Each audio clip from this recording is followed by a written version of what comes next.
ಅದೇನೋ ಅವ್ರಿಗೊಂದು ರಸ್ತೆ ಅಲ್ಲಿ ಬೇಕಂತೆ.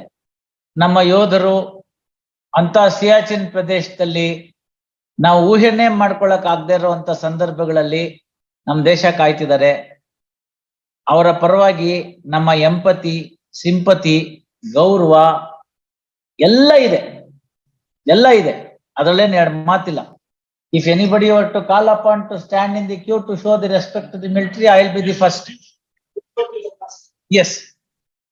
Lance ನಾಯಕ್ ಹನುಮಂತಪ್ಪ ಸತ್ತೋಗ್ಬಿಟ್ಟಾಗ ಅವರ ಪಾರ್ಥಿವ ಶರೀರವನ್ನ ಧಾರವಾಡಕ್ಕೆ ತಂದಾಗ ನಾನು ಯಾವುದೋ ಒಂದು ವಿಡಿಯೋ ಕಾನ್ಫರೆನ್ಸ್ಗೋಸ್ಕರ ಅಂತ ಹೇಳಿ ಧಾರವಾಡ DC ಆಫೀಸಿಗೆ ಬಂದಿದ್ದೆ. ಹೈಕೋರ್ಟಿನ ಜೊತೆ ಯಾವುದೋ ವಿಡಿಯೋ ಕಾನ್ಫರೆನ್ಸ್ಗೋಸ್ಕರ. ಆಗಿನ್ನೂ ನಮ್ಮ ಡಿಸ್ಟ್ರಿಕ್ಟ್ ಕೋರ್ಟ್ ನಲ್ಲಿ ವಿಡಿಯೋ ಕಾನ್ಫರೆನ್ಸಿಂಗ್ ಫೆಸಿಲಿಟಿ ಸರಿಯಾಗಿರ್ಲಿಲ್ಲ. ಅಟೆಂಡ್ ಮಾಡ್ತಿರುವಾಗ್ಲೇ ನನ್ಗೆ ಹೊರಗಡೆ ಶಬ್ದ ಎಲ್ಲ ಕೇಳಿಸ್ತು, ಹಾಡು ಹಸೆ ಎಲ್ಲ. Soon after I finished that video conferencing, I came out of the DC office. I find that there is a function organized, and the DC was presiding over that function. Of course, DC was also a very enthusiastic and nice person there. So he called me, sir, this function has been organized. Would you be in a position to attend this? I said, such functions doesn't require any invitation. Information is enough. I am there ಅಂತ ಹೇಳಿ ಕಳಿಸ್ದೆ. I told my driver, you wait for some time, I'll attend that and come on. What was the function that was organized was, ಅಲ್ಲಿ ಒಂದು ಕಾರ್ಗಿಲ್ ಸ್ತೂಪ ಅಂತ ಇದೆ. ಕಾರ್ಗಿಲ್ ಯುದ್ಧದಲ್ಲಿ ಯಾರ್ಯಾರು ಮಾಡಿದ್ರು ಅವರ ಗೌರವಾರ್ಥವಾಗಿ ಒಂದು ಸ್ತೂಪ ಮಾಡಿದ್ದಾರೆ. It's in a public place, just in front of the IB. DC office, IB ಇವುಗಳ ಮಧ್ಯದಲ್ಲಿ ಒಂದು ಸಣ್ಣ ಕಾರ್ನರ್ ಜಾಗ ಇದೆ, ಸ್ಮಾಲ್ ಬೇ. ಅಲ್ಲಿ ಕಾರ್ಗಿಲ್ ಸ್ತೂಪ ಇದೆ. ಇದೆಲ್ಲ ಯಾರೋ ಆಸಕ್ತರು ಮಾಡಿದ್ದಾರೆ. ನಮ್ಮ ಡೈರೆಕ್ಟರ್ ಮಹೇಶ್ ಜೋಶಿ ಇದೆಲ್ಲ ಅವ್ರ ತಮ್ಮ ಒಬ್ರು ಕೃಷ್ಣ ಜೋಶಿ ಅಂತ ಅವ್ರಲ್ಲಿ ಮೇಸ್ಟ್ ಈಸ್ ನೋ ಮೋರ್ ಅನ್ಫಾರ್ಚುನೇಟ್ಲಿ. ಆ ಕೃಷ್ಣ ಜೋಶಿ ಅವರು ಒಂದು ಲೀಡ್ ತೆಗೆದುಕೊಂಡು ಅಲ್ಲೇ ಧಾರವಾಡದಲ್ಲಿ ಸೆಟ್ಲ್ ಆಗಿರ್ತಕ್ಕಂಥ ಕೆಲವರು ನಿವೃತ್ತ ಆರ್ಮಿ ಆಫೀಸರ್ಸ್ ನ ಗಮನಕ್ಕೆ ತೆಗೆದುಕೊಂಡು ಈ ಕಾರ್ಗಿಲ್ ಸ್ತೂಪ್ನ ಸ್ಥಾಪನೆ ಮಾಡಿದ್ರು. ಮುಂದೆ ಏನೇನೋ ಆಗಿದೆ, ಸಿನ್ಸ್ ಇಟ್ಸ್ ಸಬ್ಜುಡೀಸ್, I don't want to express any further opinion that. ಅಲ್ಲಿ ಹೋದ್ವಿ ನಾವು. ಏನು ಕಾರ್ಯಕ್ರಮ ಅಂದ್ರೆ, ಅವರ ಶ್ರೀಮತಿ, ಅವ್ರಿಗೆ ಬಿಟ್ಟು ಹೋಗಿರ್ತಕ್ಕಂಥ ಒಂದು ಮಗು, ಇವ್ರಿಗೆ ಮಾರಲ್ ಕರೇಜ್ ತುಂಬತಕ್ಕಂಥದ್ದು, ಸ್ವಲ್ಪ ಧನ ಸಹಾಯ ಮಾಡ್ತಕ್ಕಂಥ, ಇಷ್ಟೇ ಇರ್ತಕ್ಕಂಥ. ಸ್ಟ್ರೈಟ್ ಅವೇ ಪ್ಯಾಕೆಟ್ ತೆಗ್ದೆ, ಏನ್ ಮನ್ಸಿಗೆ ತೋರ್ತು ನಾನೇ ಮೊದಲನೇ ತಂದ್ಕೊಟ್ಟಿದ್ದು. ಆನ್ ದಿ ಸ್ಪಾಟ್ ಇನ್ನೊಬ್ರು SBI ಒಬ್ರು ಇದ್ದಾರೆ, ಅವರು ಕೂಡ ಅದಕ್ಕೆ ರಿಟೈರ್ಡ್ ಇದು, ಅವರು ಕೂಡ ಅಲ್ಲೇ ಇದ್ರು. On the spot we were able to collect whatever that is there. ಇದ್ದಂಥವ್ರು ಲೀಡಿಂಗ್ ಫ್ರಮ್ ದಿ ಫ್ರಂಟ್. ನಾವು ಏನ್ ಬಲಗೈನಲ್ಲಿ ಕೊಟ್ಟಿದ್ದು ಅದು ಎಡಗೈ ಗೊತ್ತಾಗ್ಬಾರ್ದು. ಭಗವಂತ ನಿಚ್ಚೆ, ನಮ್ ಕೈಲಿ ಏನ್ ಶಕ್ತಿ ತೋರಿಸ್ತಾನೆ ಮಾಡ್ಬಿಡ್ತು. ಉತ್ಸಾಹಿತರಾಗಿ ಉತ್ತೇಜಿತರಾಗಿ ಎಲ್ಲರೂ ಮಾಡಿದ್ರು. ಅವತ್ತಿನ ದಿವಸ ಅವ್ರನ್ನೆಲ್ಲ ಅಡ್ರೆಸ್ ಮಾಡಿ ಹೇಳ್ಬೇಕಾಗಿ ಬಂತು. It's a public function. I am presiding as a principal district judge of the district. You know what restraint one has to express. And with all that keeping in my mind, I condemned the statements given that ದುಡ್ಡು ದುಡಿಯೋಕ್ಕೋಸ್ಕರ ಹೋಗ್ತಾರೆ ಆರ್ಮಿಗೆ ಅಂತ. I gave a statement. We are prepared, Dharwad people are prepared to pay 1 crore of rupees to the concerned, who has said so. Let him send his son. Let him send his son. We will pay 1 crore of rupees. ಇದು ದೇಶ ಸೇವೆ ಅಂತಕ್ಕಂಥದ್ದು ಹಣದಿಂದ ಅಳಿಬಾರ್ದು, ಆಯ್ತಲ್ಲ. ಅವ್ರಿಗೆ ಇರಬಹುದಾದಂತ ಗೌರವ, ಅವ್ರಿಗೆ ಸಿಗ್ಬೇಕಾದಂತ ಸ್ಥಾನಮಾನ, ಇವೆಲ್ಲವೂ ಕೂಡ ನಾವು ಪ್ರತಿಯೊಬ್ಬರ ಪ್ರಜೆಯ ಕರ್ತವ್ಯ, ಬೇರೆ ಏನು ಬೇಡ. ಹಾಗಾಗಿ ದೇಶ ಸೇವೆ, ದೇಶ ಕಾಯೋ ಸೈನಿಕರು, ಅದಕ್ಕಿರ್ತಕ್ಕಂಥ ಸೇವೆಗಳು, ಇದನ್ನ ಗೌರವವಾಗಿ ನೋಡ್ಬೇಕಾದಂಥದ್ದು given to me. I would say it should also find in the list of the fundamental duties. I would go to that extent, given to me on a personal need, be it what it may.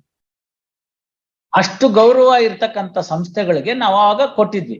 ಅವರು ಪಾಪ ಅಂತಹ ವಿಷಮ ಸ್ಥಿತಿಯಲ್ಲಿ ನಮ್ಮ ದೇಶನ ಕಾಯ್ತಿರ್ತಾ ಇರೋದ್ರಿಂದ ಕಾರಣದಿಂದ ನಾವೆಲ್ಲ ಸಂತೋಷವಾಗಿ ಇಂಥ ಲೆಕ್ಚರ್ ಇಲ್ಲಿ ಹೊಡಿತಾ ಕೂತಿದ್ವಿ. ಅದಿಲ್ಲದೆ ಇದ್ದಿದ್ರೆ ಯಾರು ಕೂಡ ಶಾಂತಿ ಸುವ್ಯವಸ್ಥೆ ಇರಕ್ ಆಗ್ತಿರ್ಲಿಲ್ಲ. ಅವರೆಲ್ಲ ಅಲ್ಲಿ ಅಷ್ಟು ಮಾಡ್ತಿರೋದ್ರಿಂದ ನಾವಿಲ್ಲಿ ಕೂತ್ಕೊಂಡು ಏನ್ ಬೇಕಾದ್ರೂ ಲೆಕ್ಚರು, ಶಾಂತಿ ಸುವ್ಯವಸ್ಥೆ, ಲಾಂಡ್ ಆರ್ಡರ್, ಅದು ಇದು, ರೂಲ್ ಆಫ್ ಲಾ ಎಲ್ಲ ಹೇಳ್ತಾ ಇದೀವಿ. ಅಕ್ಕಪಕ್ಕದ ಕಂಟ್ರಿಗಳನ್ನ ನೋಡಿ, ರಾಷ್ಟ್ರ ನಾಯಕರೇ ಬೇರೆ ರಾಷ್ಟ್ರಗಳಿಗೆ ಪಲಾಯನ ಆಗುವಂತ ಪರಿಸ್ಥಿತಿ. ಅಂತಹ ಅಕ್ಕಪಕ್ಕದ ರಾಷ್ಟ್ರಗಳಲ್ಲಿ ಏನಾಗ್ತಿದೆ ಅಂತ ಆದ್ಮೇಲೆ ಆದ್ರೂ ಕೂಡ ನಮ್ಮ ರಾಷ್ಟ್ರ ನಾವು ಗೌರವಿಸ್ಬೇಕಾಗುತ್ತೆ.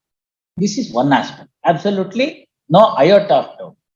ಹಾಗೆ ತಾವು ಕೇಂದ್ರ ಸರ್ಕಾರಕ್ಕೆ ತಿಳಿಸ್ಕೊಡ್ಬೇಕಾದಂತ ವಿಚಾರ ಏನು ಅಂದ್ರೆ, ಸಮಯ ಬಂದಾಗ ನಿಮ್ಮ ಮುಖಾಂತರ ನನ್ನ ಮನವಿ, ಹಲವು ಜಾಗಗಳಲ್ಲಿ ಆಗ ಇದ್ದಂತಹ ಭೌಗೋಳಿಕವಾಗಿದ್ದಂತಹ ಬೇಡದಂತ ಜಾಗಗಳಲ್ಲಿ ನಾವು ಆಗ ಎಕ್ಸ್ಕ್ಲೂಷನ್ ಅಂತ ಮಿಲಿಟರಿಗೆ ಜಾಗ ಕೊಟ್ಟಿದ್ದು. MG ರೋಡ್ ಆತರ ಅಲ್ಲ. ಉದಾಹರಣೆಗೆ ನಮ್ಮ ಇಲ್ಲಿ ಯಲಹಂಕ ನೋಡಿದ್ರು ಅಥವಾ ದೊಡ್ಡಬಳ್ಳಾಪುರ ರಸ್ತೆ ನೋಡಿದ್ರು, ಇವೆಲ್ಲನೂ ನಾವು ಅವಾಗ ಕೊಟ್ಟಾಗ BSF ಗಾಗ್ಲಿ ಮತ್ತೊಂದಕ್ಕಾಗ್ಲಿ ಅಷ್ಟು ದೂರ ಬೇಡ. ಹೆಬ್ಬಾಳಿಂದ ನಾವು ಬಂದು ಆ ವಿವಾಂಟ ಹತ್ರ ತಿರ್ಕೊಂಡು ಬಲಗಡೆ ಹೋಗುವಾಗ ಜಾಗ ಅವೆಲ್ಲ ನೋಡಿದಾಗ ಅವೆಲ್ಲ ಒಂದ್ ಕಾಲಕ್ಕೆ ಸಿಟಿಯಿಂದ ಹೊರಗಡೆ ಇದ್ದಂತ ಜಾಗ ಅಂತ ಆಗಿತ್ತು. ಗೊತ್ತಾಯ್ತಲ್ಲ, ರಿಂಗ್ ರೋಡ್ ಕನೆಕ್ಟ್ ಆಗುತ್ತಲ್ಲ, ಅದನ್ನ ನಾನು ಹೇಳ್ತಿರ್ತಕ್ಕಂಥ. ಅಲ್ಲೆಲ್ಲ ಏನಾಗಿದೆ ಅಂತ ಹೇಳಿದ್ರೆ, ಇವತ್ತು ನಾವು ಆ ಸರ್ಕಾರ ಆ ಎಲ್ಲ ಇಲಾಖೆಗಳಿಗೆ ಕೊಟ್ಟಂತ ಜಾಗಗಳನ್ನ ಕೊಟ್ಟಾಗ ಇದ್ದಂತಹ ಟ್ರಾಫಿಕ್ ಮೂವ್ಮೆಂಟು, ರಸ್ತೆಗಳು ಇವೆಲ್ಲನೂ ಲೆಕ್ಕಕ್ಕೆ ತಗೊಂಡಾಗ ಅವಾಗ ಅದು ಬೇಡವಾಗಿದ್ದಂತ ಜಾಗ. ಈಗ ಅದೆಲ್ಲ ಸಿಟಿ ಒಳಭಾಗಕ್ಕೆ ಬಂದ್ಬಿಟ್ಟಿದೆ. ಅವ್ರಿಗೆ ನೀವು ಸೂಕ್ತವಾದ ಸಂದರ್ಭದಲ್ಲಿ ಆ ಅಧಿಕಾರಿಗಳನ್ನ ಕರೆಸಿ, if you so feel, if these matters are to be taken up, to be mediated, you can say that this is the position ಅಂತ ಹೇಳಿ ಅವರು ವಾಲಂಟರಿಯಾಗಿ ತಮ್ದೊಂದು ಸ್ವಲ್ಪ ಜಾಗನ ಬಿಟ್ಕೊಡ್ಬೇಕಾಗುತ್ತೆ. ರಸ್ತೆಗಳ ಎಕ್ಸ್ಪ್ಯಾನ್ಷನ್ ಇದಕ್ಕೆಲ್ಲ ಅದಕ್ಕೆ ಪೂರಕವಾಗಿ ಅವ್ರೆಲ್ಲಿ ಕೇಳ್ತಾರೆ ಅದ್ರ 10ರಷ್ಟು ಜಾಗನ ಇನ್ನೂ ಕೊಡೋಣ. ಅವ್ರಿದ್ರೆ ನಾವಿದ್ರೆ ಅವ್ರು.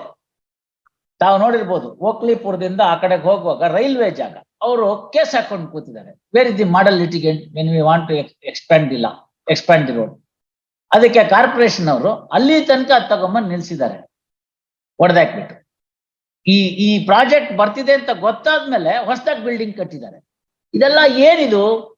ಇದು ಈ ಒಕ್ಕೂಟ ವ್ಯವಸ್ಥೆನಲ್ಲಿ ಇರುವಾಗ ಕೇಂದ್ರ ಸರ್ಕಾರ ರಾಜ್ಯ ಸರ್ಕಾರನ ಮಲ್ತಾಯಿ ಧೋರಣೆ ತರ ನಡ್ಕೊಳ್ಳೋದು, ಇನ್ಫೀರಿಯರ್ ಆಗಿ ಟ್ರೀಟ್ ಮಾಡೋದು, ಇದೆಲ್ಲ ತಪ್ಪಲ್ವೇ?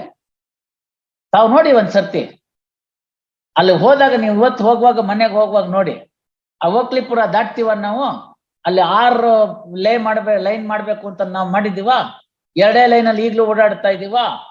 ಅಲ್ಲಿಂದ ನಾವು ಹೊರಗಡೆ ಹೋಗೋದಕ್ಕೆ 20 ನಿಮಿಷ ಬೇಕಾಗ್ತಿದೆ ಸಂಜೆ. ಯಾಕೆ ಅಂದ್ರೆ ರೈಲ್ವೆ ಕ್ವಾರ್ಟರ್ಸ್ ಅಲ್ಲಿ ಬಂದ್ಬಿಟ್ಟಿದೆ. ಯಾವ್ದೋ ಕಾಲದಲ್ಲಿ ಕೊಟ್ಟಿದ್ದು, ಅವ್ರ ಜಾಗ ಬಿಟ್ಕೊಡ್ತಾ ಇಲ್ಲ ಅಲ್ಲಿದೆ. ತಾವು ನೋಡಿ, ಅಲ್ಲಿ ನಾನು ನೀವು ಅದನ್ನ ಲಿಟಿಗೇಷನ್ ಒಂದೇ ಅಲ್ಲ. ಅದ್ ಯಾಕೆ ಅಂತ ಹೇಳಿದ್ರೆ, ಒಂದ್ ಕಾಲದಲ್ಲಿ ರೈಲ್ವೆ ಕ್ವಾರ್ಟರ್ಸ್ ಎಲ್ಲಾನು ರೈಲ್ವೆ ಸ್ಟೇಷನ್ ಹಿಂಭಾಗದಲ್ಲಿ ಇರ್ಬೇಕಾಗಿತ್ತು, ಕರೆಕ್ಟ್. ಮತ್ತೆ ಅಲ್ಲೆಲ್ಲ ತಾವು ನೋಡಿ, ಅದನ್ನು ಕೂಡ ಅವ್ರು ಮಾತನಾಡಿ, ಇದು ನನ್ನ ಜಡ್ಜ್ಗಿಂತ ಹೆಚ್ಚಾಗಿ ಆಸ್ ಎ ಸಿಟಿಸನ್ ಕನ್ಸರ್ನ್. ಅವೆಲ್ಲ ಹಳೆ ಕಾಲದ್ದು shed. Today high rise buildings are allowable. Next only to that you see the very good high rise buildings. I don't want to say anything further, let it remain. ಆ ತರ ಒಂದು high rise building ಮಾಡಿ modern amenities ಮಾಡ್ಕೊಟ್ರೆ entire ಜಾಗ ನಿಮ್ಗಾಗತ್ತೆ. ಆ ಶೆಡ್ನೆಲ್ಲ ತೆಗೆದ್ರೆ ಇನ್ನೂ 4 ಬೈಲೇನ್ಗಳನ್ನ ರೈಲ್ವೆ ಟ್ರ್ಯಾಕ್ ಹಾಕೋಬಹುದು ನೀವು ಆ ಜಾಗದಲ್ಲಿ. ಅಷ್ಟು ಜಾಗ ಇದೆ. ಅದನ್ನ ಯಾಕೋ ಮಾಡ್ತಾ ಇಲ್ಲ. ಅದಾಯ್ತಾ? ಮತ್ತೆ ಆ ರಸ್ತೆ ಎಕ್ಸ್ಪೆನ್ಷನ್ಗೆ ಈ ಕಡೆಗೆ RRR ಕಲ್ಯಾಣ ಮಂಟಪನ ಹೊಡೆದು ದೊಡ್ಡದು ಮಾಡ್ಬಿಟ್ಟು ಅಲ್ಲಿಂದ ಬರ್ತೀವಿ ನಾವು. ಬಂದ ಮೇಲೆ ಆ ಭಾಗ ಬಂದಿದ ತಕ್ಷಣ ಬಾಟಲ್ ನೆಕ್ ಆಗ್ಬಿಡುತ್ತೆ. ಆ ಪೆಟ್ರೋಲ್ ಬಂಕ್ ಲೀಸನ್ ಕ್ಯಾನ್ಸಲ್ ಮಾಡಿಸ್ತು, ಚಾಲೆಂಜ್ ಆಯ್ತು, ತಾವೇ ಎಲ್ಲ ಮಾಡಿಸಿದ್ರಿ. ತಾವೇ ಅಂದ್ರೆ ಸೆಂಟ್ರಲ್ ಗೌರ್ಮೆಂಟ್ ನವ್ರು ಮಾಡಿಸಿದ್ರಿ. ಅದನ್ನ ಜಾಗನೂ ಖಾಲಿ ಮಾಡಾಯ್ತು, ಅದನ್ನ ಎಕ್ಸ್ಪ್ಯಾಂಡ್ ಮಾಡಿದ್ರು. ಇನ್ ಮುಂದಕ್ಕಿರೋದು ಕಾಂಪೌಂಡ್ ಹೊಸದಾಗಿ ಅಲ್ಲಿ ಕಟ್ಕೊಂಡ್ಬಿಟ್ಟಿದ್ದಾರೆ ಮನೆನ. ತಾವು ಹೋಗಿ ನೋಡಿ. ಇವತ್ತು ನಾವು ಆ ಕಡೆ ಈ ಕಡೆ ಹೋಗುವಾಗ ಸ್ವಲ್ಪ ಕಣ್ಣಾಯಿಸಿ, ಆ ಕಿತ್ಲೆ ಹಣ್ಣೆಲ್ಲ ಮಾರ್ತಾನಲ್ಲ ಆಟೋ ಇಟ್ಕೊಂಡು ಅಲ್ಲಿ ನೋಡಿ ಏನಾಗಿದೆ. ಅದೆಲ್ಲ ರೀಸೆಂಟ್ಲಿ ಕಟ್ಟಿದ್ದು. ಇಂಥ ದುರಹಂಕಾರ ನಿಲ್ಲಿಸ್ಬಿಡ್ಬೇಕು. ಒಕ್ಕೂಟ ವ್ಯವಸ್ಥೆಗೆ ಇದು ಮಾರಕ. ಸೆಂಟ್ರಲ್ ಗೌರ್ಮೆಂಟ್ ಇದೆ, ನಮ್ಗೆ ಅವ್ರ ಮೇಲೆ ಸಂಪೂರ್ಣವಾದ ಗೌರವ ಇದೆ. ರಾಜ್ಯ ಇಲ್ಲದೆ ಇದ್ರೆ ಕೇಂದ್ರ ಎಲ್ಲಿಂದ? ಹಾಗಾಗಿ ಹಾಗಾಗಿ ಆ ಥರದನ್ನ ಯೋಚನೆ ಮಾಡಿ ಈ ತರ 10 ಹಲವು ಭಾಗಗಳಿದೆ. ನಾನು ಅದರ ವಿವರಗಳನ್ನ ಬೇಕಾದ್ರೆ ತಮಗೆ ಕೊಡ್ತೀನಿ. ತಾವು ಸಕ್ಷಮವಾಗಿ ಹೇಳಿ ಅವ್ರಿಗೆ ಇಂತಹ ವಿಚಾರಗಳು ಬಂದಾಗೆಲ್ಲನೂ as a model litigant it should pave the way. It should pave the way. Voluntary ಆಗಿ 10 ಅಡಿ 20 ಅಡಿ 10 ಅಡಿ ಸಾಕು ಅಂದ್ರೆ 20 ಅಡಿ ಬಿಟ್ಬಿಡಿ ಇವತ್ತು. ಯಾಕೆಂದ್ರೆ ನಾಳೆ ದಿನ ಇನ್ನೊಂದ್ಸತಿ ಮಾಡಕ್ಕಾಗಲ್ಲ. ಹೋಗ್ಲಿ ಅಲ್ಲೇನಾರು ಇದೆಯಾ ಅಂದ್ರೆ ಏನೂ ಇಲ್ಲ. ನೀಲ್ಗಿರಿ ಮರ ಇದೆ, ಇರೋ ಅಂಡರ್ ವಾಟರ್ನ ಎಲ್ಲ ನುಂಗ್ಕೊಂಡ್ಬಿಟ್ಟಿದೆ. ಅದನ್ನ ತೆಗೆದಾಕ್ಬೇಕು. ಯಾರು ಅಕ್ವೈರ್ ಮಾಡ್ತಾರೋ ಅವ್ರದ್ದೇ ಕಾಸ್ಟ್ ಅಲ್ಲಿ ಇನ್ನೊಂದು ಅದೇ ತರ ಕಾಂಪೌಂಡ್ ಕಟ್ಕೊಡ್ಬೇಕು. ಇಷ್ಟೇ ತಾನಿರೋದು. ಅದನ್ನ ಮಾಡಿದ್ರೆ ಒಂದ್ ಗಟರ್ ಶಿಫ್ಟ್ ಆಗುತ್ತೆ, ರಸ್ತೆ ಅಗಲ ಆಗುತ್ತೆ. ಈ ಅಡ್ವಾಂಟೇಜ್ ಏನ್ ಹೇಳ್ತೀನಿ ಕೇಳಿ. ರಸ್ತೆ ಸಂಚಾರ ಸುಗಮವಾಗುತ್ತೆ, ಅಷ್ಟು ಪೆಟ್ರೋಲು ಡೀಸೆಲ್ ಉಳಿಯುತ್ತೆ. ಸರ್ಕಾರಕ್ಕೆ ಇಂಡೈರೆಕ್ಟ್ಲಿ ಲಾಭ. ಸಮಯ ಮುಖ್ಯವಾಗಿ ಉಳಿಯುತ್ತೆ. ಪೆಟ್ರೋಲು ಡೀಸೆಲ್ಲು ಆಮೇಲೆ ಮಾಲಿನ್ಯ ಎಲ್ಲವೂ ಉಳಿಯುತ್ತೆ. ಈಸ್ ಆಫ್ ಡೂಯಿಂಗ್ ಬಿಸ್ನೆಸ್ ನಲ್ಲಿ ಇಂಥ ಭಾಗಗಳು ನೋಡ್ಕೊಳ್ಬೇಕು. ಸಮನ್ವಯತೆ ಕೊರತೆ ಇದೆ. ನಾವಲ್ಲಿ ಹೋದಾಗ ನೋಡ್ತಿರ್ತೀವಲ್ಲ, ಆಗ ಅನ್ಸುತ್ತೆ ನನ್ಗೆ ಇದಕ್ಕೆ ಯಾರು ಏನು ಮಾಡಲ್ವಾ ಅಂತ. ನನಗ್ ಚೆನ್ನಾಗಿ ನೆನಪಿದೆ, ಒಬ್ರು ಮಾಧವ್ ನಾಯಕ್ ಅಂತ ACP ಇದ್ರು. ಅವ್ರ ಕಾಲದಲ್ಲಿ ಆ ಸರ್ಕ್ಯುಲರ್ ಇದ್ದಿದ್ ಬ್ರಿಡ್ಜ್ ನ ಒಡಸಾಕ್ಬೇಕು ಅಂತ ಅನ್ನೋದಕ್ಕೆ ಧೈರ್ಯವಾಗಿ ಡಿಸಿಷನ್ ತಗೊಂಡ್ರು. ಮಾನದಿನ ಇಲ್ಲಿ ಬಂತು. ನಾನು ಇನ್ನೂ ಲಾಯರ್ ಇದ್ದೆ ಆಗ. I intervened and said, this is the problem that we are facing. It would be done in 2 days time. 2 days the traffic is to be diverted ಅಂತ. ಹಿಂಗಿತ್ತು ಕಾರ್ನರ್ ನಲ್ಲಿ. ಅದರಿಂದ ಬಸ್ಗಳೆಲ್ಲ ಸೆಂಟ್ರಲ್ ಮಾತ್ರ ಹೋಗ್ಬೇಕಾಗಿತ್ತು. ಹಾಗಾಗಿ ಅಲ್ಲಿ ವಿಪರೀತ ಆಗ್ತಾ ಇತ್ತು. ಅದನ್ನ ಮಾಡಿ 20 ವರ್ಷ ಆಯ್ತು. ಆ ದೊಡ್ಡ ಬ್ರಿಡ್ಜ್ ಬಂತು. ದೊಡ್ಡ ಬ್ರಿಡ್ಜ್ ಬಂದಾದ್ಮೇಲೆ ತಿರ್ಗಾ ಮತ್ತೆ ಇನ್ನ 6 ಲೈನ್ ಮಾಡ್ಬೇಕು ಅಂತ ಮಾಡಿದ್ರು. ಅಷ್ಟು ಮಾಡಿ ಎಲ್ಲ ಬ್ರಿಡ್ಜ್ ಎಲ್ಲ ಬಿಟ್ಟಿದ್ದಾರೆ. ಅಲ್ಲಿಂದ ಮೇಲಿಂದ ನೀರ್ ಹರ್ಕೊಂಬಂದ್ ತಿರ್ಗಾ ಮಣ್ಣು ಸೇರ್ತಾ ಇದೆ. 2 ಲೈನ್ ಆಗ್ಲೇ ಇಲ್ಲ. ಕಾರ್ಪೊರೇಷನ್ ಅವ್ರನ್ನ ಕೇಳಿದ್ರೆ ಸೆಂಟ್ರಲ್ ಗೌರ್ಮೆಂಟ್ ಇಂದ ನಮ್ಗೆ ರೈಲ್ವೆ ಲ್ಯಾಂಡ್ ಸಂಬಂಧಪಟ್ಟಿದ್ದು ಪರ್ಮಿಷನ್ ಬಂದಿಲ್ಲ ಅಂತ ಹೇಳ್ತಾರೆ. Does it take years for anybody to get it? ಅಲ್ಲ, ಇರ್ಬೋದು. ಐ ಆಮ್ ನಾಟ್ ಸೇಯಿಂಗ್ ಅದ ತಾವು ನೋಡಿ, ತಾವು ಆ ಕಡೆ ಹೋಗೋದು, ನೀವು ಮನೆಗೆ ಹೋಗುವಾಗ ಅದೇ ರಸ್ತೆಯಲ್ಲಿ ಹೋಗ್ತೀವಿ. ಅದಕ್ಕೆ it is you find out. In the meantime, if you need any further help, I'll also request the government to sit with you. ಅವ್ರದ್ದೇನಾದ್ರು ತೊಂದರೆ ತಾಪತ್ರ ಇದೆ, ಕಾರ್ಪೊರೇಷನ್ ಅವ್ರದ್ದು ಗೌರ್ಮೆಂಟ್ ನವ್ರದ್ದು ಏನಾದ್ರು ತೊಂದರೆ ತಾಪತ್ರ ಇದ್ರೆ ಮೀಟಿಂಗ್.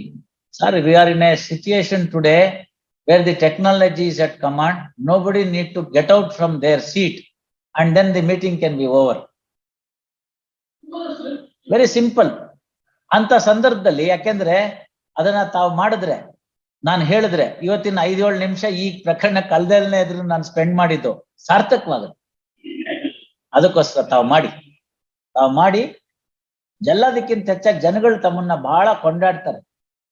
ಈ ತರದ್ದೊಂದು ಆಯ್ತಪ್ಪ ತಪ್ಸಿದ್ರು.